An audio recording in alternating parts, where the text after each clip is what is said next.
Hello everyone, hope you're doing well. This is going to be a bit of a different type of video, if you can call it like that. I basically recorded the previous session and got it all on video, but sadly none of the sound or volume was captured, which would make it kind of pointless. So if I were to play a short clip, well, you wouldn't be able to hear any of it, which would, well, again, make it pointless. Therefore, I've chosen to make this into a small recap where I roleplay as Vi as he tries his best to explain what happened. Also, short announcement. Sadly, Leo and Kelsey won't be joining us anymore due to IRL issues conflicting with this session. Therefore, they won't be joining us for the future. This is very regrettable, and we're all very sad about it. But that's just how it is. Anyway, thank you for your attention, and on to the video. Oh, it's you again. You keep following us everywhere. I don't know why you even want to follow a group like our weird group, but whatever. I'm not here to judge you, am I now? Anyhow, since you're following us, I guess you're almost... Well, you did actually fall off a bit behind for quite a while, so I guess you were wondering what we were doing since you seemed so keenly interested in us. Let me explain what has happened in between, shall we? Or shall I? So, while you were not here, we managed to arrive in Sinjin Village, as the trolls call it, apparently for their leader, Sinjin, so I've been told at least. However, we only managed to get there with the skin of our teeth, as the giant storm was raging all around us. I could almost see myself getting stripped away and killed if it weren't for all the Naga constantly harassing us throughout the way, but we managed to get there, all of us, luckily enough. However, we did notice that some of our horses were gone. Yeah, some of our horses were gone. We had to get them back. So I sent Hooted up into the weather. Luckily, he's very proficient in flying, so he could manage and maneuver around as well. So he found the horses, luckily enough, or at least one of the horses, next to a lake, close to the city, actually. We went there, and well, I must say that it was kind of disgusting, actually, because we found multiple bodies lying on, like, floating above. Ugh. Pretty disgusting, may I say. So Durante came up with the brilliant idea that while she was gonna get the horse, I would go back and tell the commander of the trolls. I didn't really know him at the time, so I asked my good friend Simbai if he could help me out, figure out, or at least who he was, and guide me to it. And he told me the name of the commander was E04.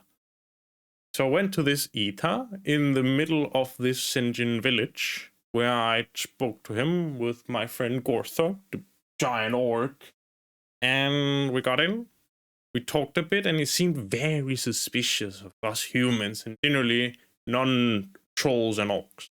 However, after explaining that I had also lost something, that he was not the only one to have lost people, and, well, I guess also a village and a leader too, it managed to at least I managed to gain a bit of trust with him. Something that my friend Durante cannot really say, at least not for the beginning part. However, I told him about who I was, and also about the bodies, which was basically the main thing I came for. I cannot really remember what my friend Gorthor told him, nor does it really matter for me, at least.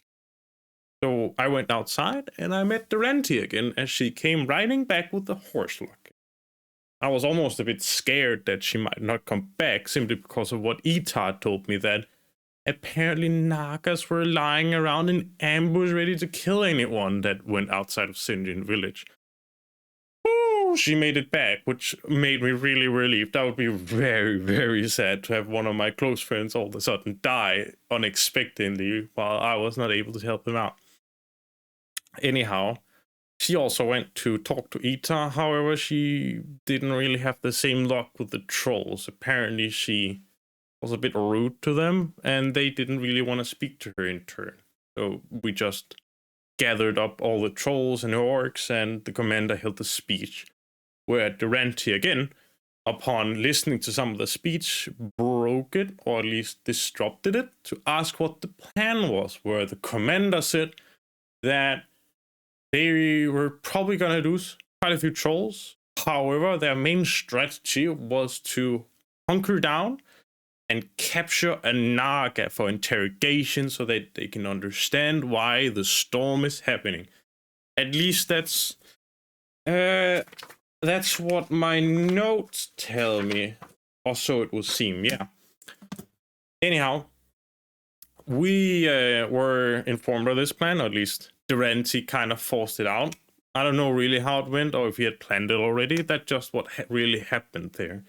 And after that, we kind of figured that we were completely exhausted.